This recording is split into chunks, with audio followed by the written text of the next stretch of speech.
Assalamu alaikum dear students. I am Naveed Ahmed. I'm here to teach you biology for grade 12. We were discussing chapter number 17 and now we are going to start the exercise.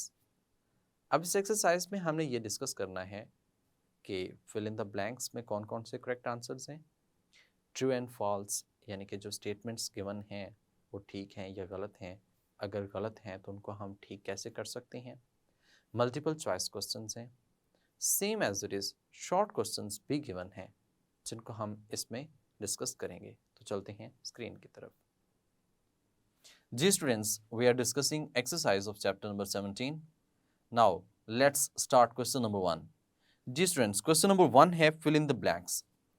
अब देखिए इसमें question number 1 है neurotransmitter molecules bind to the receptors on the dash membrane at synapse. देखिए students, इसमें बात ये की गई है कि न्यूरो ट्रांसमीटर्स जो हैं, you know that these are the chemicals secreted from presynaptic membrane. अब ये प्री सिनेप्टिक मेम्ब्रेन से सीक्रेट होते हैं और इन्होंने बाइंड करना होता है पोस्ट सिनेप्टिक मेम्ब्रेन पर, यानी कि एक पहले वहाँ से रिलीज होंगे एक्सोसाइटोसिस से और जब बाइंड करेंगे रिसेप्टर्स जो मौजूद हैं वो पोस्ट सिनेप्टिक मेम्ब्रेन्स पर मुश्तमिल होते हैं। तो इसका आंसर क्या होगा? Postsynaptic membrane. Question number 2 की तरफ देखते हैं। Excess of dash hormone is secreted in Addison's disease. Student, अब यहाँ पे देखिए एडिसन डिजीज में होता क्या है। एडिसन डिजीज में कलर बहुत ही ब्लैक हो जाता है या फिर आप ऐसे कह सकते हैं ब्राउन, डार्क ब्राउन हो जाता है। अब डार्क ब्राउन कलर होने की वजह क्या है? बॉडी के अंदर मेलानिन पिगमेंट जो है ये ज़्यादा हो जाता है, जो कि एक ब्राउन पिगमेंट है। अब मेलानिन पिगमेंट ज़्यादा हो गया और ये किसकी वजह से ज़्यादा होगा? That is due to hormone. ये एक हार्मोन की वजह से है जिसका नाम है मेलानोफोर स्टिमुलेटिंग हार्मोन। और ये मेलानोफोर स्टिमुलेटिंग हार्मोन, आप ये बात जानते हैं कि ये जाएगा बॉडी सेल्स के ऊपर, मेलानोसाइट्स के ऊपर, और मेलानोसाइट्स जो हैं वो मेलानिन प्रोड्यूस करेंगे और मेलानिन जो है ये स्किन डार्कनिंग का प्रोसेस करेंगे और ये एडिसन्स डिजीज़ कॉज करेंगे। सो इसका आंसर क्या होगा? MSH, melanophore stimulating hormone, which is responsible for darkening of skin Addison disease के अंदर जो होता है। क्वेश्चन नंबर 3 की तरफ मूव करते हैं। Operant learning has been demonstrated and studied by dash and dash. Student, पूछा ये गया है कि ऑपरेंट लर्निंग जो है ये किसने स्टडी की और डेमोन्स्ट्रेट की? तो इसका आंसर जो है वो आप जानते हैं थॉर्नडाइक, इसने क्या किया? डेमोन्स्ट्रेटेड, एंड BF स्किनर, इन दोनों ने डेमोन्स्ट्रेटेड एंड स्टडीड, यानी कि इसको पढ़ा और उसके बाद फिर इसको स्टडी किया और इसको अंडरस्टैंड किया।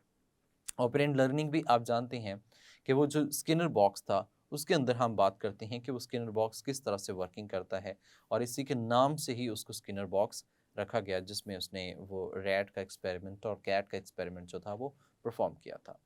क्वेश्चन नंबर 4 की तरफ चलते हैं। Dash are plant hormones which delay the life of fresh leaf crops. Student, you know that यहाँ पे हम ये बात जानते हैं कि एजिंग को डिले करने वाला जो हमारे पास हार्मोन है दैट इज साइटोकाइनिन। तो साइटोकाइनिन ऐसा हार्मोन है which cause delay the life of fresh crops. जितनी भी लीफ होते हैं, फ्रेश क्रॉप्स होती हैं, उनको डिले करने के लिए, उनकी एज को डिले करने के लिए जो हार्मोन है वो साइटोकाइनिन हम यूटिलाइज करते हैं। क्वेश्चन नंबर 5 की बात करते हैं। All membranes of neurons have very active dash and dash pumps. अब ये बात तो जानते हैं कि हमारी जो न्यूरॉन्स हैं उनकी मेम्ब्रेन के अंदर एक्टिव ट्रांसपोर्ट के लिए पंप्स मौजूद होते हैं। इन पंप्स को हम सोडियम एंड पोटाशियम पंप के नाम से मेंशन करते हैं। तो स्टूडेंट, ये सोडियम और पोटाशियम पंप्स जो होते हैं वो तमाम न्यूरॉन्स की मेम्ब्रेन के अंदर एग्जिस्ट करते हैं। अब न्यूरन मेम्ब्रेन जो कि न्यूरोलीमा है उसके अंदर ये मौजूद होते हैं और ये अबंडेंट अमाउंट में मौजूद होते हैं, एक्टिव ट्रांसपोर्ट परफॉर्म करने में इन्वॉल्व होते हैं। स्टूडेंट्स, क्वेश्चन नंबर 2 है, ओवरऑल हम बात करें तो उसमें है कि write whether statement is true और false and write the correct statement if false. अब उसने ये कहा है कि स्टेटमेंट को आपने आइडेंटिफाई करना है जो कि गिवन स्टेटमेंट है, क्या वो सही है या गलत है। अगर गलत है तो आपने ट्रू स्टेटमेंट जो है वो बतानी है। तो हम इसको डिस्कस करते हैं। सिंपल ज़ुबान में हम इसे ट्रू फॉल्स के नाम से मेंशन करते हैं। इसमें पॉइंट नंबर 1 यानी क्वेश्चन नंबर 1 है impulses travel much more rapidly along myelinated neurons. तो ये बात ठीक है, क्योंकि इम्पल्सिस जो होते हैं वो माइलिनेटेड न्यूरॉन्स में बहुत स्पीड के साथ मूव करते हैं। ऐसी वजह क्या है? Because you know that myelinated neurons जो होती हैं उसके अंदर माइलिन शीथ मौजूद होती है जो कि एज इंसुलेटर के तौर पे काम करती है। इसमें नोड्स ऑफ रेनवियर मौजूद हैं। अब ये जो नोड्स ऑफ रेनवियर हैं, यहाँ से नर्व इम्पल्स एक से दूसरे में तीसरे में जंप करता जाता है, और ये जो जंपिंग होती है इसको हम सल्टेटरी इम्पल्स के नाम से मेंशन करते हैं। तो इसमें ये ज़्यादा स्पीड से मूवमेंट होती है और मैक्सिमम स्पीड जो रिकॉर्ड हुई है 120 मीटर पर सेकेंड है, जबकि normal speed you know that 100 metre per second है। सो ये जो मैक्सिमम है that is in myelinated neurons. ये माइलिनेटेड न्यूरॉन्स की हम बात करते हैं, तो माइलिनेटेड न्यूरॉन्स में नर्व इम्पल्स फास्टर स्पीड में मूव कर रहा होता है। तो ये बात ट्रू है। नंबर 2 पॉइंट पे है all glial cells consist of glials, all glial tissues consist of glial cells. Definitely ये बात भी ठीक है, बिकॉज यू नो दैट जितने भी ग्लियल टिश्यूज हैं, tissues are the collection of cells. तो जाहिर सी बात है अगर ग्लियल टिश्यूज हैं तो वो ग्लियल सेल से ही बने होंगे। और यू नो दैट इसकी एग्जांपल हमारे पास जो मौजूद हैं दैट इज शॉन सेल्स। अब जो शॉन सेल्स होते हैं ये माइलिन शीथ प्रोड्यूस करते हैं और इनके कलेक्शन को हम न्यूरोग्लियल सेल्स कहेंगे। और ये कलेक्शन जो है वो सेल्स हैं, यही मिलकर आगे क्या बनाते हैं? टिश्यूज बनाते हैं। तो ग्लियल टिश्यूज जो होते हैं this are made up of glial cells. तो ये बात भी ट्रू है, ये स्टेटमेंट भी ठीक है। पॉइंट 3 है saltatory conduction is carried out by those nerve fibers that have nodes of Ranvier। Students ये बात भी ठीक है, क्योंकि saltatory nerve impulse सिर्फ उन्हीं के अंदर कंडक्शन होती है जिनमें नोड्स ऑफ रेनवियर मौजूद होंगे। अब नोड्स ऑफ रेनवियर उसी वक्त होंगे ना जब उसमें माइलिन शीथ होगी। अगर माइलिन शीथ एग्जिस्ट कर रही है तो तभी तो वो एक ऐसा पॉइंट होगा जहां पे माइलिन शीथ मौजूद नहीं है, that is node of Ranvier. और इस तरह से नर्व इम्पल्स एक नोड से दूसरी नोड से next node to node transmit करेगा। और इस तरह के जो जंपिंग नर्व इम्पल्स होते हैं उनको हम साल्टेटरी इम्पल्सेस के नाम से मेंशन करते हैं। स्टूडेंट नेक्स्ट पॉइंट है the myelin sheath of neuron is particularly good conductor of electric impulse। that is false। देखिए myelin sheath is made up of lipids, और लिपिड्स जो होते हैं ये इंसुलेटर होते हैं। यहाँ पे ये बात की गई है कि myelin sheath of neuron is particularly good conductor, that is not a good conductor, that is a insulator. ये इंसुलेटर है। तो आप इस स्टेटमेंट को आप ऐसे मेंशन कर सकते हैं कि myelin sheath of neuron is particularly insulator of electric impulses. तो ये इंसुलेटर है इलेक्ट्रिक इम्पल्सेस के लिहाज से, और इसी वजह से नर्व इम्पल्स एक से नेक्स्ट और नेक्स्ट जो है वो क्या करते हैं? जंप कर रहे होते हैं इन साल्टेटरी इम्पल्सेस की फॉर्म में।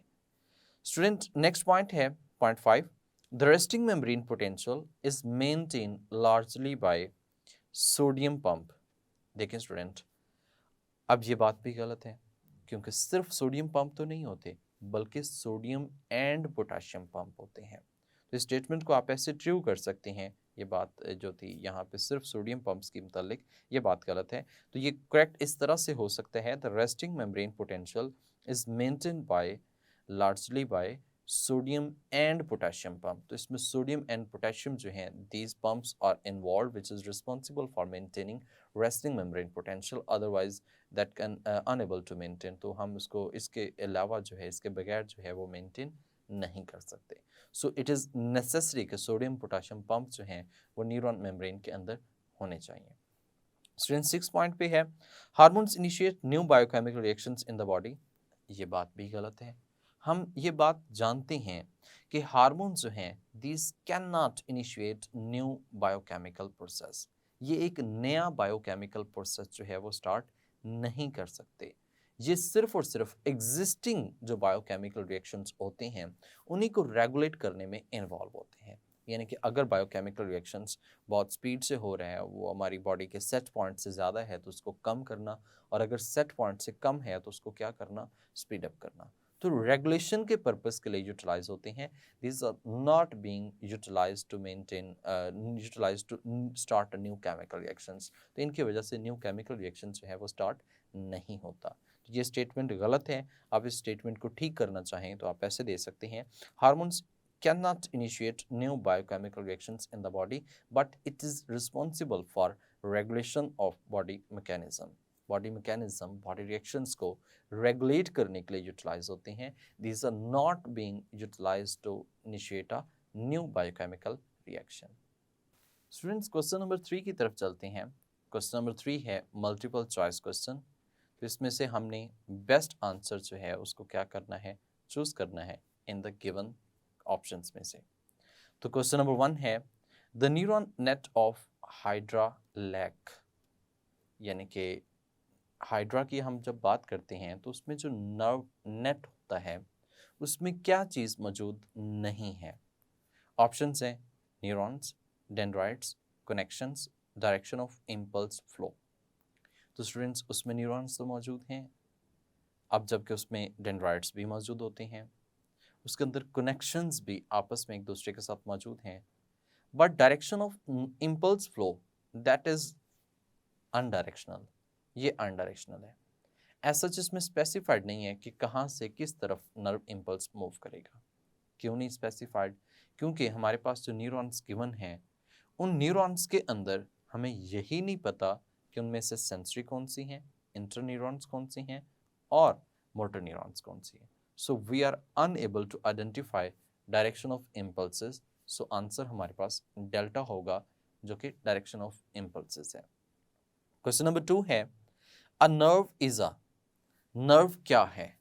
ऑप्शंस में है alpha, collection of neurons, beta, concentration of dendrites and axons, Charlie, bundle of axons or dendrites of neurons, delta, bundles of axons or dendrites bonded by connective tissues.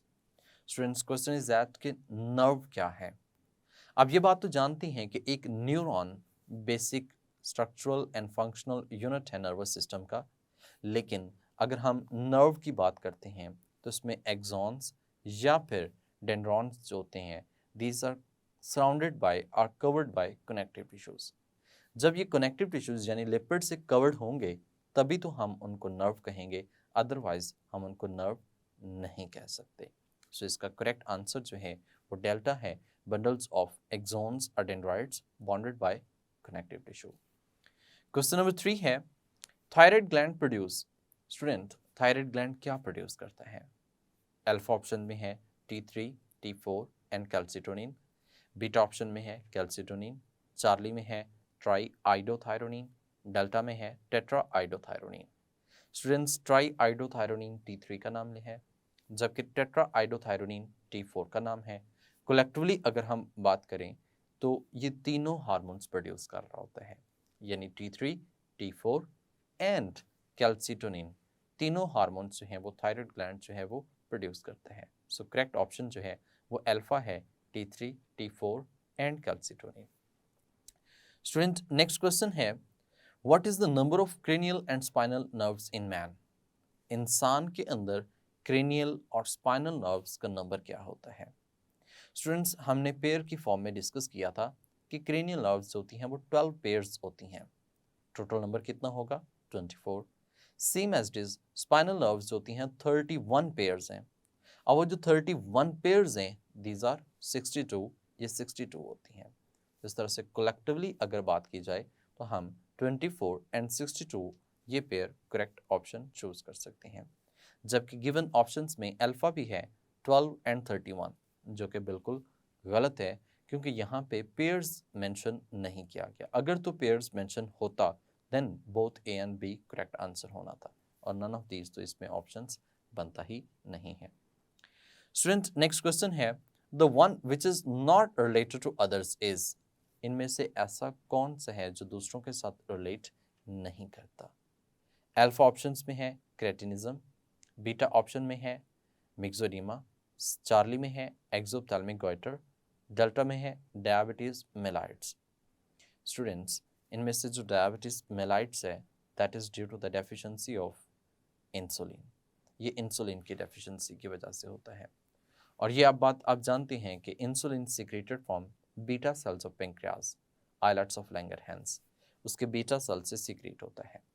जबकि अगर हम cretinism की बात करें, मिक्सोएडिमा की बात करें या फिर एक्सोप्थेल्मिक गॉइटर की बात करें that is related to thyroid gland, ये थायराइड ग्लैंड से रिलेट करते हैं।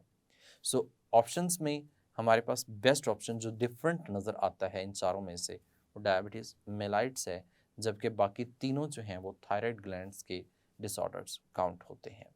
सो स्टेटमेंट ये थी, the one which is not related to others is, इनमें से ऐसा जो दूसरों के साथ रिलेट नहीं करता वो कौन सा है, तो उसमें डेल्टा करेक्ट ऑप्शन जो है वो कंसिडर किया जा सकता है, जो कि डायबिटीज़ मेलाइट्स है। स्टूडेंट्स नेक्स्ट क्वेश्चन है जी शॉर्ट क्वेश्चंस, यानी कि ये हमारे पास क्वेश्चन नंबर 4 आता है कि आपने क्या करना है, give answers to these questions या short answers to these questions. अब ये जो क्वेश्चंस हैं इनके आपने आंसर्स देने हैं, लेकिन वो शॉर्ट आंसर्स हैं। ऑलमोस्ट आपके पेपर के अंदर 2-2 नंबर का क्वेश्चन जो है वो आता है। आपने क्या करना है, लेट्स सपोज आपके पास क्वेश्चन है तो उस क्वेश्चन के हेडिंग के साथ आपने उसका आंसर देना होता है। For example question is that define circadian rhythms, circadian rhythms क्या होती हैं। अब ये बात आप पढ़ भी चुके हैं, अभी भी मैं आपको बताता हूँ। Such rhythms which show periodically is of about 24 hours are called circadian rhythms। सिरका अबाउट 1 डे को हम कहते हैं, यानी कि अगर एक दिन के अंदर अपनी एक्टिविटीज़ को बार बार रिपीट हो रहे हैं तो वो कौन सी होती हैं, सर्केडियन रिदम्स के नाम से मेंशन किया जाता है। लैटिन वर्ड में हमने कहा सिरका का मतलब अबाउट होता है और डाइज का मतलब डे होता है, which means 1 day, so they are known as diurnal rhythms. हम इनको डायरनल रिदम्स के नाम से भी मेंशन करते हैं। स्टूडेंट जब ये क्वेश्चन आएगा डिफाइन सर्केडियन रिदम्स, तो उसमें आपने पहले बायोरिदम्स को डिफाइन करना है, which you know that the activities, repeating activities in the living organisms after a specific time interval is known as biorhythms। biorhythms को डिफाइन करें, उसके बाद आप सर्केडियन रिदम्स इनको क्या करें, डिफाइन करें, और फिर उसके बाद एग्जाम्पल्स भी लाजमी मेंशन करें, जैसे कि स्लीप एंड अवेक साइकिल, ये इसकी गिवन एग्जाम्पल है। जब आप इस तरह से कंप्लीट लिखेंगे तो आपको कंप्लीट 2 नंबर जो हैं वो इसके मिल जाएंगे। नेक्स्ट क्वेश्चन है, what is the difference between CNS and PNS। Students जब भी कंपैरिजन हम करते हैं, डिफरेंस करते हैं, तो हम एक कॉलम बना लेते हैं। तो इस कॉलम में आप एक साइड पे CNS और दूसरी साइड पे PNS मेंशन करें। आप इनमें कम से कम 4 डिफरेंसेस जो हैं वो लिख सकते हैं, लेकिन मिनिमम लिखना चाहें तो आप 2 भी लिख सकते हैं। जैसे कि सेंट्रल नर्वस सिस्टम की बात की जाए तो इसमें कहा गया है it provides central control of all the activities of the body, यानी कि जो पूरी बॉडी है उस तमाम की एक्टिविटीज़ को कंट्रोल करना सेंट्रल नर्वस सिस्टम का काम है। पेरिफेरल नर्वस सिस्टम का बात की जाए तो it connects peripheral parts of the body with CNS, यानी कि जो पेरिफेरल पार्ट्स होती हैं उसको किसके साथ, CNS के साथ कनेक्ट कर रहा होता है। आप ऐसे भी कह सकते हैं CNS it contains brain and spinal cord, ये ब्रेन और स्पाइनल कॉर्ड पर मुश्तमिल होता है। जबकि अगर हम पेरिफेरल नर्वस सिस्टम की बात करें, it consist upon nerves and ganglia, ये नर्व्स और गैंग्लियन पर मुश्तमिल होता है। स्टूडेंट्स फर्दर डिफरेंसेस भी आप इसमें मेंशन कर सकते हैं, बट गिवन अगर आप 2 भी लिखते हैं तो ये आपको 2 नंबर इसके मिल जाएंगे, लेकिन कोशिश करें कि आप इसके 4 भी लिख सकते हैं। नेक्स्ट क्वेश्चन है, what are the functions of parathyroid gland. Student you know that parathyroid gland की आप हेडिंग दें, उसके हार्मोन्स के मुतालिक बताएं कि इसमें जो हार्मोन रिलीज होता है उसका नाम है पैराथॉर्मोन। अब ये हार्मोन क्या काम करता है, इसका एक्टिवेटर, इसका आगे सप्रेसर बताएं, फिर इसकी एक्टिविटी यानी कि इसका फंक्शन जो है वो भी आप इसमें बता सकते हैं। तो इंसान के अंदर हम कहते हैं कि ये पोस्टीरियर लोकेशन पर of the lateral lobes of thyroid gland पर मौजूद होता है, पैराथॉर्मोन प्रोड्यूस करते हैं। Low levels of blood calcium ions जो है वो इसको स्टिमुलेट करते हैं। हाई लेवल जो होता है पैराथॉर्मोन की प्रोडक्शन, वो इसको क्या करेगा, सप्रेस करेगा। और इसका काम जो होता है वो आप जानते हैं कि अगर लो सप्रेस कर रहा है, हाई जिसका लो लेवल जो है उसको स्टिमुलेट कर रहा है और हाई सप्रेस कर रहा है, तो इसका काम होगा कैल्शियम को बढ़ाना, इंक्रीज करना। सो ये बोन से कैल्शियम आयंस को ब्लड के अंदर, ब्लड कैल्शियम लेवल जो है उसको इंक्रीज करने के लिए रिस्पॉन्सिबल होता है। तो आप इसका फंक्शंस भी कंप्लीटली एक्सप्लेन कर सकते हैं। स्टूडेंट नेक्स्ट क्वेश्चन है, define the term hormone. Hormone को आपने इस टर्म को डिफाइन करना है। तो student hormones are organic compounds of varying structural complexity produced by endocrine glands. They are poorly directly and transported via the blood two words are two respective target tissues and you can give examples of these hormones. आप इन hormones के examples दे सकते हैं like that insulin है, glucagon है, parathormone है, calcitonin है. There's a certain different examples are given in the book. आप उनको follow कर सकते हैं.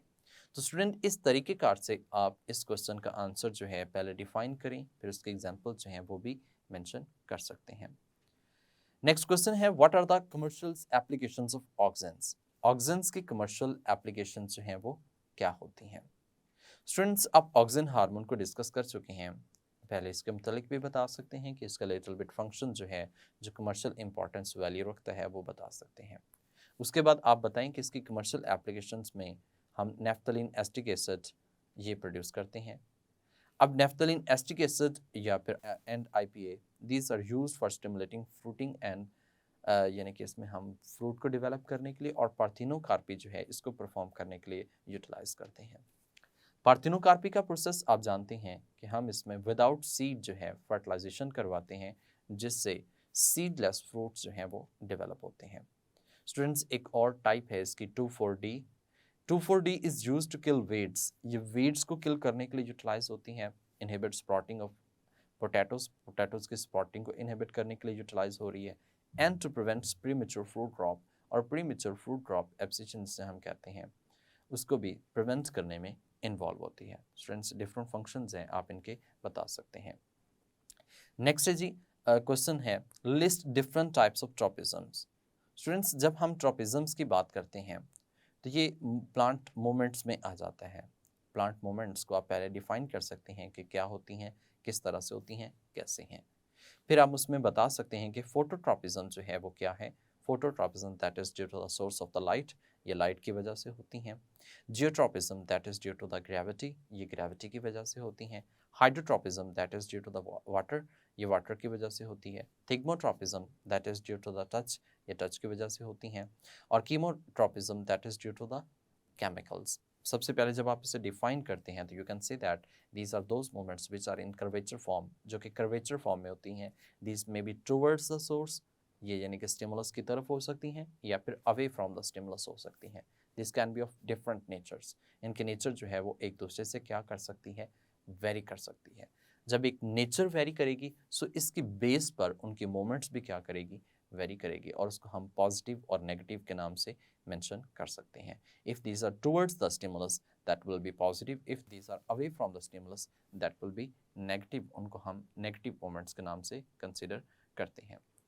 स्टूडेंट्स लास्ट क्वेश्चन है right a note on Alzheimer's disease. जो भी बुक में गिवन कंटेंट है आप अल्जीमर्स डिजीज़ में लिख सकते हैं. But here's way I am going to discuss you in a points में देखा जाए तो सबसे पहले हमने कहा that is characterised by decline in brain function, यानी कि ब्रेन फंक्शन इसमें कम हो जाता है.